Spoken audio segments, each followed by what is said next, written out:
One of my all-time personal heroes is Professor Richard Feynman. I just think he was an outstanding, extraordinary man. Richard Feynman was born in New York City in May 1918. He developed some of the greatest physics theories of the 20th century, and in 1965, Feynman was awarded the Nobel Prize in Physics. Many people argue that he is as important as Einstein in the development of the science. Feynman was also passionate about teaching physics. Throughout his career, he turned down jobs at many prestigious universities because they didn't offer the opportunity to regularly teach students. His lectures had a reputation for being entertaining as well as educational. And he was known for being a talented musician and artist, as well as having one of the greatest minds of the last 100 years. When he was on a sabbatical working at a university in South America, he went off and joined a samba band. He was a skilled artist, and he learnt how to break into safes, because I think he was a little bored at one time, but he was just fascinated by how things work and why they work, which is what made him such a great person and such a great teacher. Feynman died on February 15th, 1988, at the age of 69. It is reported that his last words were, "I'd hate to die twice. It's so boring." I found Richard Feynman inspirational for many reasons. He was a truly great physicist. He was an inspirational teacher and probably one of the best teachers of physics that we will ever see. But above all of that, there was his childish enthusiasm for everything he came into contact with.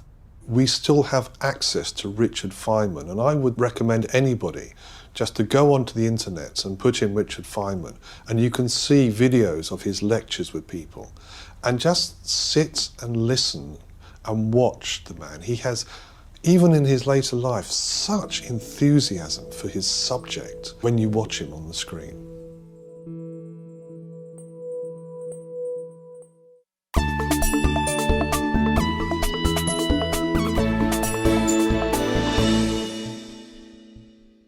My personal hero is a comedian and actress and producer and writer Tina Fey.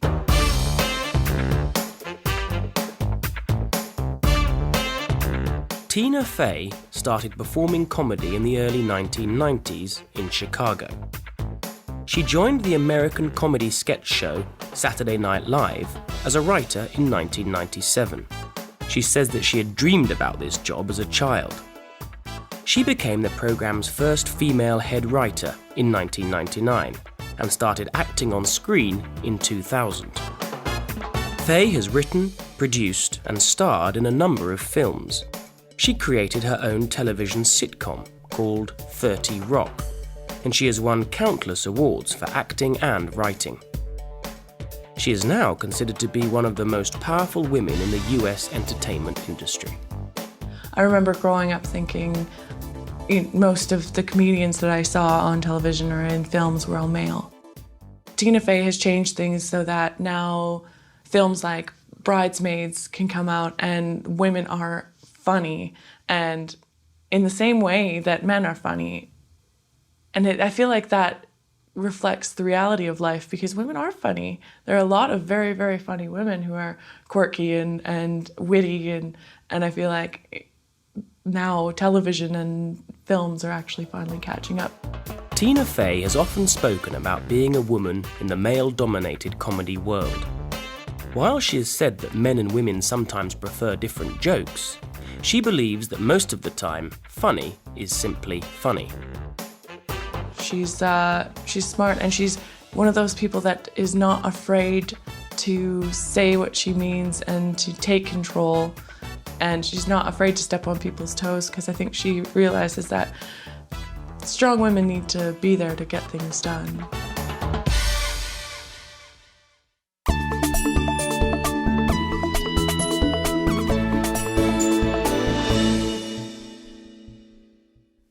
Someone I really admire is Aung San Suu Kyi, the Burmese political protester.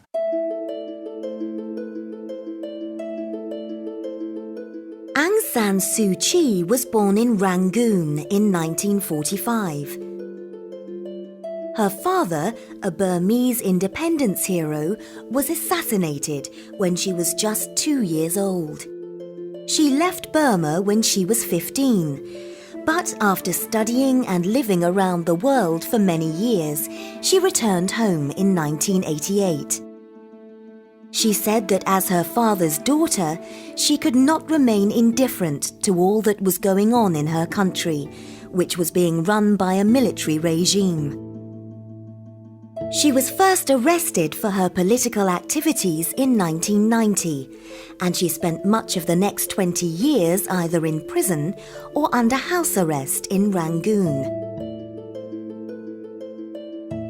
In 1991, Aung San Suu Kyi was awarded the Nobel Peace Prize. As she was unable to leave Burma, her British husband Michael and her sons Alexander and Kim collected the award for her. Aung San Suu Kyi has insisted that even when she was in prison, she was always free, because the people holding her were not able to touch the things that mattered: her mind, her principles, and what she believed in.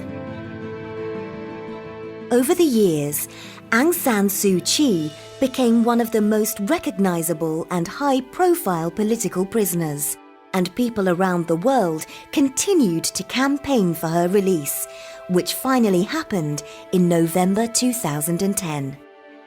She's someone that I admire a lot because of her strong belief in the power of peaceful protest.